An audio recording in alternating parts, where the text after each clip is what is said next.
네, 새해가 밝았는데요. 2006년은 스포츠계에도 빅 이벤트가 줄을 잇고 있습니다. 2006년 무엇보다도 월드컵의 해라는 의미가 아주 큰데요. 축구, 야구 모두 우리 대표팀의 활약이 기대됩니다. 자, 오늘은 장치혁 기자와 함께 2006년 가장 관심을 끄는 스포츠 이벤트를 살펴보겠습니다. 자, 어서 오십시오. 안녕하세요. 네, 아무래도 우리 국민들이 가장 관심이 있는 스포츠 하면 축구와 야구를 꼽을 수 있는데 그렇습니다. 이미 대표팀이 결성이 돼서 더욱더 관심을 끌고 있죠. 네, 2006년은 말씀하신 대로 국가대표팀이 이제 꾸려져서 정말 그 많은 그 국민들의 사랑을 받게 되는 뭐 그런 한 해가 될 것 같은데요. 일단 뭐 축구 쪽으로 보자면은 월드컵, 독일 월드컵이 6월에 있는데요. 일단 오는 15일부터 벌써부터 전지훈련에 나가면서 그 이제 준비를 시작을 하게 되고요. 네. 야구도 오랜만에 대표팀, 그러니까 드림팀이 꾸려졌습니다. 오는 9일부터 대표팀이 이제 출범을 하면서 이제 분위기를 끌어올리게 되는데요. 일본에서 열리는 그 월드 베이스볼 클래식, 이거 역시 축구로 따지면 월드컵이라고 보실 수가 있는데, 네. 일본에서 그 예선대회가 열리기 때문에, 네. 우리 야구 대표팀도 일찌감치 벌써 준비에 나서는 뭐 그런, 벌써부터 이제 준비가 많이 되는 뭐 흥청거린다고 할까요? 네. 좀 여러 가지로 바쁘게 돌아가는 뭐 스포츠계가 아닌가 싶습니다. 네, 이렇게 축구와 야구 스타들이 한 자리에 모인다니까 참 벌써부터 기대가 되는데요. 네. 일단 성적도 최대 관심사겠죠. 그렇습니다. 대표팀 경기하면은 또 우리 국민들이 가만히 앉아서 못 봅니다. 아마 서서 보고 응원을 해야 되는 뭐 네. 그런 스포츠 부분이 또 축구와 야구가 될 텐데, 여러 가지로, 우리 축구 대표팀 일단 먼저 살펴보면은 네. 이미 그 새해에 떠오른 그 첫 태양처럼 그 시간과 함께 우리 대표팀에게는 벌써부터 월드컵이 시작됐다. 뭐 이렇게 보셔야 될 것 같습니다. 좀 전에 말씀드렸지만 15일부터 전지훈련에 출발을 하게 되는데요. 곧바로 아랍에미리트 연합으로 출발을 합니다. 이 기간 중에 한 달여간 진행이 되는데 사우디아라비아, 홍콩 그리고 미국을 거치면서 8차례 정도 평가전을 치르게 됩니다. 이렇게 본다면은 이 전지훈련 기간 동안 아드보카트 감독은 선수 개개인의 능력을 살펴보면서 선수들의 이제 경쟁을 붙여야 되겠죠. 일단 경쟁이 시작이 되고 팀 전체적으로는 그 팀 전술을 이제 끌어올리면서 완성도를 높여가는 뭐 그런 기회가 되겠는데, 선수 개개인들에게는 이 서해 벽도부터 참 그 무한 경쟁이라는 그 세계에 빠져들어야 됩니다. 네. 좀 뭐 쉽지는 않겠습니다만 뭐 각오도 남다를 텐데요. 일단 선수들의 각오들을 한번 들어보시죠.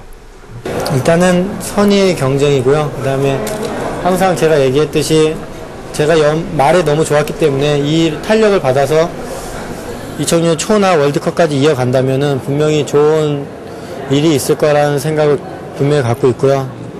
좀 더 기술적인 그런 부분들은 조금 성장하기가 너무 시간이 짧기 때문에 그런 부분보다는 좀 더 적극적이고 과감한 모습 많이 보여드릴 수 있도록 좀 더 그런 것에 대해서 더 신경을 쓸 거고요. 이제 다른 것 보지 않고 더 과감하게 더 대담하게 할 수 있는 그런 플레이를 하고 싶어요. 경기장 안에서는 항상 승리자만이 기억되는 거기 때문에 꼭 승리자가 될 수 있도록 노력할 것이고 더 많은 걸 배울 수 있도록 노력하겠습니다. 마지막으로 이제 대표팀 이제 소집 끝나고 이제 결과가 또 있을 거 아니에요. 거기서 잘 해가지고 명단에 들어서 독일 월드컵 때 기회가 주어진다면은 장하혁이라는 선수가 정말 좋은 선수라는 평을 들을 수 있도록 열심히 하겠습니다. 네, 참 선수들의 각오가 대단한데 네. 어떤 선수들이 최종적으로 가슴에 태극마크를 달게 될지도 너무 궁금하거든요. 팀 내에서 참 경쟁이 치열할 것 같아요. 그렇습니다. 그걸 지켜보는 뭐 팬들은 상당히 좀 재밌게 지켜볼 수가 있을 것 같은데, 네. 어쨌든 뭐 스포츠 세계에서 이름 가지고 뭐 운동을 할 수는 없는 거기 때문에 이 무명 선수들의 반란도 상당히 기대가 되는 것이 뭐 주전 싸움이라고 보시면 되겠습니다. 일단 축구 대표팀의 주전 싸움의 일단 양상을 보시면은 수비 라인 쪽에서는 현재 5명이 경쟁을 펼치고 있는데요. 뭐 5대2, 5대3 정도의 경쟁률로 보시면 될 것 같습니다. 일단은 2002년 멤버인 최준철 선수가 경험과 득점력을 바탕으로 최근 아드보카트 감독의 신임이 상당히 두터운 상황입니다. 그리고 김진규, 김동진 선수는 젊은 파워와 그리고 스피드가 무기라고 할 수가 있겠는데요. 중앙 수비수 같은 경우는 개인의 능력도 중요하지만 조직력이 중요한 상황이기 때문에 어느 선수들끼리 호흡을 잘 맞추느냐가 이 경쟁의 핵심이 될 것 같습니다. 자, 그 다음에 미드필드 라인을 잠깐 살펴보면요. 최근 급격히 성장하고 있는 이호 선수, 그리고 부상에서 회복한 김남일 선수가 수비형 미드필드 자리에서 좀 볼만한 싸움을 벌이게 되고 있다는 게 좀 주목할 만한 상황이고요. 수비 능력은 기본입니다. 이 부분에서는 공격 능력에까지 얼마나 보여주느냐에 따라 상당히 선발의 기준이 될 것 같습니다. 그리고 왼쪽 윙백과 공격형 미드필드 자리는 각각 이영표 선수 그리고 박지성 선수가 한 자리를 차지했다고 볼 수가 있겠죠. 그리고 왼쪽 윙백은 조원희, 송정국 선수가 경쟁 구도를 형성을 했는데 좀 전에 인터뷰에도 나왔습니다만 생애 처음으로 태극마크를 단 장하경 선수의 활약도 한번 지켜볼 만할 것 같습니다. 네, 참 머리가 어지러울 정도로 네. 그 경쟁이 아주 치열한데 그렇습니다. 이 중에서 공격수 부문이 그중 경쟁률이 아마 최고라고 볼 수가 있겠지요. 네, 워낙에 뭐 우리가 잘 아는 선수들도 많고 그만큼 자원도 많고 그렇지만 딱히 이 선수다 뭐 이렇게 또 떠오르지 않는 부분이 또 공격수 부분이기 때문에 가장 경쟁이 치열하다고 보시면 될 것 같습니다. 뭐 이름을 보시자면 뭐 이동국, 안정환 그리고 이천수, 박주영 선수 뭐 이름만 들어도 우리가 다 잘 아는 선수들이 저마다 네. 킬러라고 자부하는 선수들이 즐비한데요. 3-4-3 포메이션을 기본으로 생각한다면 한 3대1의 경쟁률을 가지고 있습니다. 그리고 여기에 결정력이 좋은 조재진 선수 그리고 차세대로 손꼽히는 정종우 선수가 합류를 하면서 정말 또 이 경쟁 구도 양상이 재밌게 좀 굴러가고 있는 상황입니다. 네, 이렇게 참 각 포지션에서의 경쟁이 어떤 뜻밖의 결과가 나올지 기대를 해보겠습니다. 자, 이제 야구로 가볼까요? 네, 그렇죠. 네, 야구. 얼마 전에 29명의 대표팀 명단이 확정이 됐지요. 그렇습니다. 말씀하신 대로 지난해 연말이죠. 12월 말쯤에 그 29명의 그 우리나라의 드림팀이 구성이 됐습니다. 이번에도 뭐 여러 가지 축구와 마찬가지로 그 좀 경쟁 구도를 한번 살펴보자면요. 내야 쪽을 일단 살펴보자면은 일루수, 가장 치열한 부분이 일루수가 되겠는데요. 네.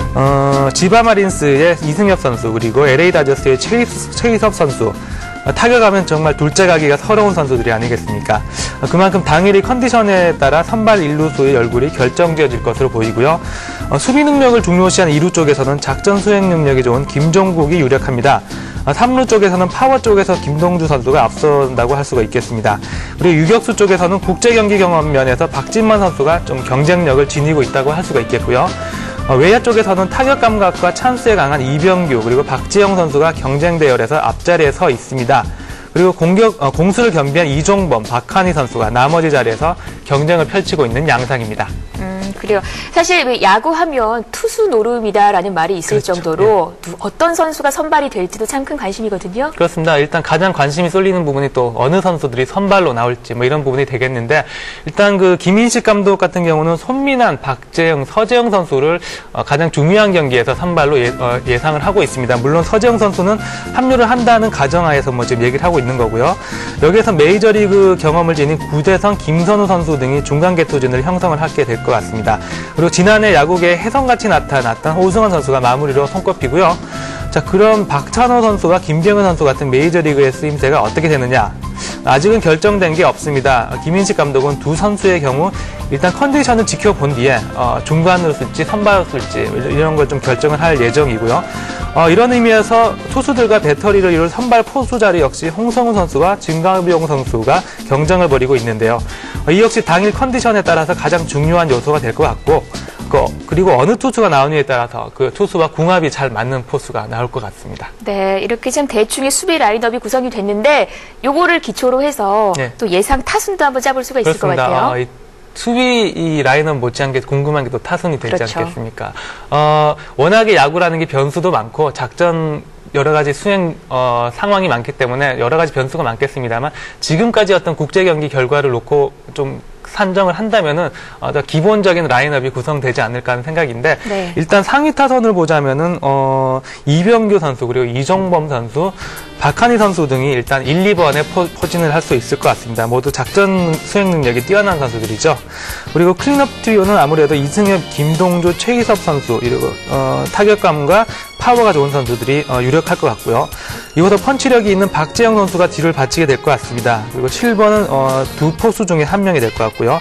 이어서 박진만, 김종국 선수가 하위 타선으로 구성될 것으로 보이는데 제가 예상한 정도의 이 타순 라인업이 형성이 된다면은 1번부터 6번까지 오른쪽 왼쪽 타자들이 번갈아 가면서 나오는 그런 이상적인 그런 상황이 또 연출이 될 것 같습니다. 네.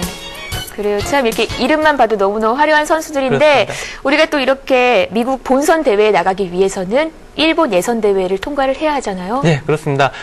이번 WBC 야구대회는 16강이 참가를 하게 되는데 본선이라고 할 만한 미국 대회에는 8팀이 올라가게 되겠습니다. 그래서 우리나라는 아시아 지역, 중국, 일본, 한국, 대만이 펼치는 아시아 지역 예선에서 2위 안에 들어야 된다는 그런 어떤 임무를 갖고 있는데 좀 부담이 되겠네요. 그렇습니다. 대만이라는 나라가 또 쉽지 않은 나라이기 때문에 우리가 또 좋지 않은 그런 기억도 있고요. 어쨌든 우리가 가장 중요하게 생각해야 될 경기는 3월 3일 열리는 예선 첫 경기 대만전이 될 것 같습니다. 김인식 감독도 여러 차례 강조를 했는데요. 그 중요성을 정말 잘 알고 있고 여러 가지 모든 준비의 초점을 이 1차전 대만전에 맞추고 있습니다. 우리 대표팀은 2월 19일 후쿠오카돔에서 전지훈련을 시작을 하게 되는데 아무래도 이 전지훈련에는 일본 구장인 돔구장에 대한 적응에 초점을 맞추면서 그런 준비를 할 예정입니다. 네, 그래요. 참 축구와 야구 모두 다 좋은 성적을 좀 거뒀으면 그렇습니다. 좋겠다라는 그 말밖에 드릴 말이 없네요. 그렇습니다. 네, 자 올해 스포츠계를 뜨겁게 할 야구와 축구 이 대표팀의 면면과 준비 현황을 살펴봤습니다. 지금도 생각만 하면 가슴이 뜨거워지는 2002년의 감격. 올해는 야구와 축구 모두 그 감격을 되살려줬으면 하는 바람입니다. 자, 장철 기자 오늘 수고하셨습니다.